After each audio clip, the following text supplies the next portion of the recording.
Felix D. Arroyo first entered public life back in the 80s. In 1981, he mounted an unsuccessful but groundbreaking race for Boston's school committee, at the time an elected body, in which he became the first Latino ever to make it to the final election.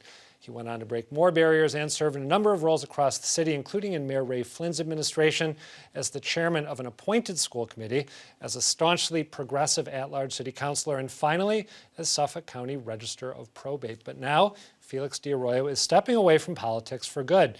And Felix D. Arroyo joins me now to reflect on his time in politics and public life. I'm inclined to call you counselor because you were a counselor when I got to know you. I think I should call you register instead. Felix, maybe I'll go with. Good to see you. In 1981, when you ran for a seat on the elected school committee, what was it like to campaign in Boston as a Latino? First of all, it was crazy to run. I decided to run because of a very interesting issue. I finished in Harvard with a degree, a master's degree, but I did a study. I went to the south end of Boston, in Villa Victoria. I noticed a lot of mothers waiting in a stop for the bus. So I wanted to interview them. They allowed me to interview them, and I did. I asked them, "What is this bus for?" I said, "To go to school." I said, "Is there anything else?" And they didn't realize about the busing issue. So I mentioned, "How about busing?" They said, "Well, busing, they bus the children to school." They really didn't know what the children were getting into. And of course, they were violent.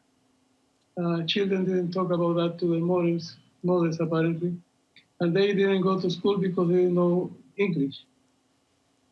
So I was worried about that process of the community and participation in the community in the school system. So I got an opportunity to work at Councilor Learning Center, a learning center of adults in the South End.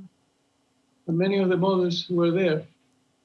So I talked to them about participating in politics and the school committee. And this school committee, we never elect a school committee. I said, not in our countries, but here we do. So you have an opportunity to select people to represent you in the school committee. And they said, well, how do we do that? I said, well, you have to elect, you have to register to vote. So we established a campaign to register people. I was not thinking of running at that time, but in talking to people about why we needed to participate and what implication that have for the children, they begin to look at me and said, because I said we have to find somebody who's wrong. I said, how about you? I said, that took me by surprise because I didn't expect to do that. I never knew. Oh, sorry, go ahead. I was going to say I never knew that history. Politics was not my desire, it was education. Because so I felt that people... I apologize. I just want to ask you, and by the way, I'm glad you laid that out because I didn't know that you'd gone from being an education activist to a candidate, that was never on your radar.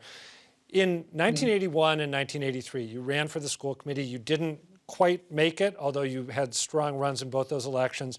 You went on to found the Latino Democratic Committee, which I believe was the first statewide body for Latino political power in Massachusetts. You also went to work for John Kerry as an aide on issues involving Latin America. I'm wondering if your younger self from back in those days looked at our current moment and sized up the state of Latino political power in Boston and in Massachusetts, what would he think of it? Would he be satisfied or would he be disappointed with where we're at today? It takes a lot to run for office, and people know that it's a big sacrifice, especially for people of other countries which have accents. As you can see, I don't lose my accent, although I have been in Boston for over 40 years. I think it's psychologically. But anyway, it's hard for people to run. So to see so many people running, we have people in the Senate, we have people in the House of Representatives, we have people now in the cabinet of the governor, we have people in the city councils across many cities in the state. That's beautiful. I hope people continue to be an example, and therefore people continue to understand that this is for us as well, that we should participate and we should be part of the decision-making role. You ended up, as we mentioned a moment ago, joining the Flynn administration. You were, I think, first an education advisor, then you were personnel director for the city of Boston. You left City Hall when Mayor Flynn appointed you to the school committee, which was now an appointed body. You became president of the appointed school committee. you were a city councilor under Tom Menino, and I think we've got an image from the Menino years of you being sworn in and other members of the council at that time, just to the mayor's right. So you saw the Flynn administration, you saw the Menino administration from inside City Hall, and now from outside City Hall, you've watched the Wu administration, the Janey administration, and before that, the Walsh administration. Have Boston politics changed in the time that you have been a part of them, or have they not changed in terms of what voters want and in terms of maybe how candidates interact with each other and with the public? Yes, I think that the politics are more sensitive to the people at this stage than they were before. Besides, the participation of Black, Latinos, and others in politics help to visualize that the people need to be equalized and people need to be directed in a diverse way. And I think that Mayor Wu is doing a great job with that. Her opportunity to be the mayor not only broke a barrier for women, but also for Asian Americans. Asian Americans. The confused Asian in my pronunciation, but no, I understand. So most of the times this is not what happened. Even the governor is breaking a big barrier on gay issues and acceptance by the general public of people where we should be. Are you okay? I know some artwork. It's okay, by the way, where it is. It's just now it's a little more intimate. We're more connected to it. But it's fine. You don't need to worry about it. It's completely good in that spot. You anticipated perhaps my next question when you talked about increased representation, barriers being broken. Boston has struggled for a long time with a reputation for racism. Do you think that race has become less of a factor in city politics in your 40 years in public life? Unfortunately, the development of a president that was motivated, even voluntarily or involuntarily, in the United States, polarized the process to make it more a frontline kind of issue. At the same time that people who oppose others because of race came forward and become activists. That is also happening in Boston in many ways.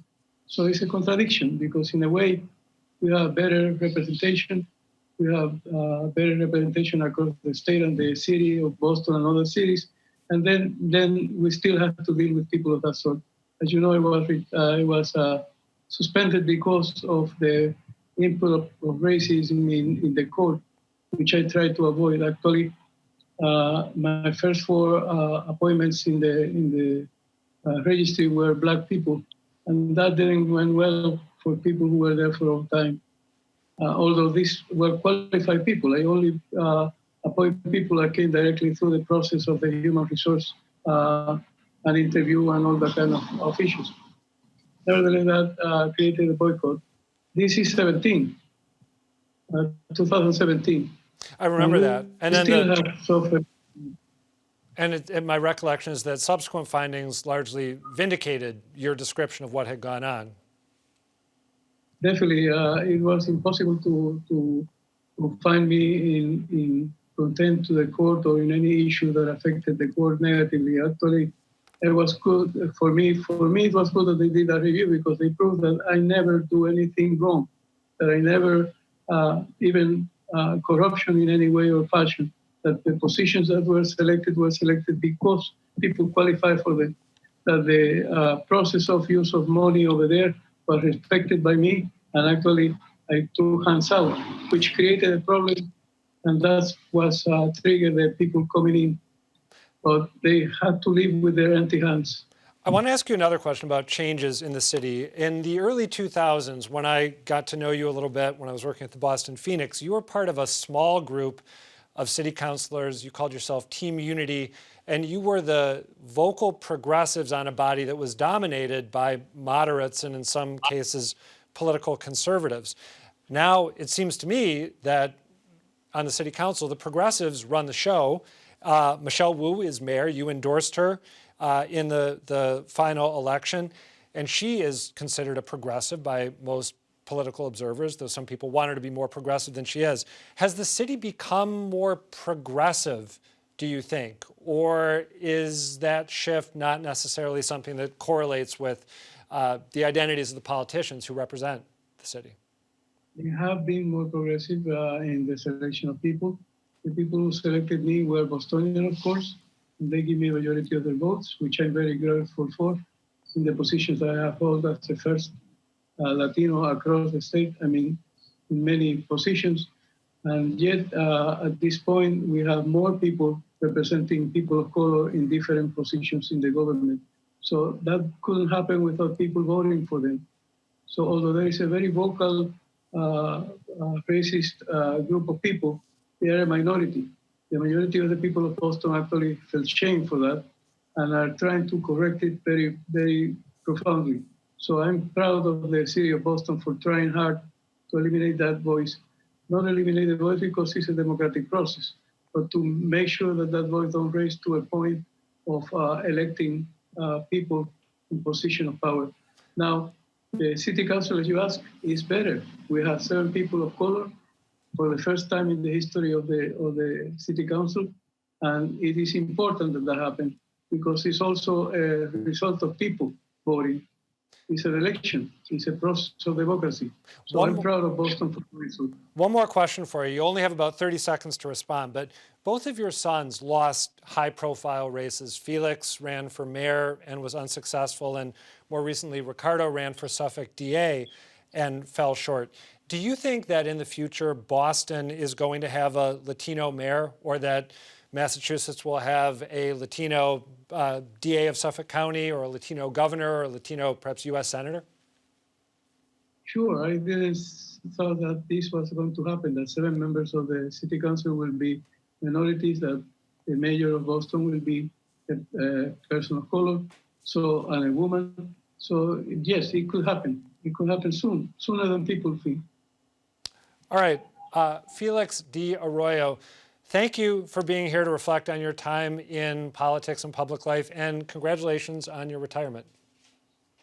Thank you. Thank you to the people of Boston for giving me that opportunities and for you to give me the opportunity to talk to them. And yes, I feel very good about the process that we established and hope that it will continue. Thank you.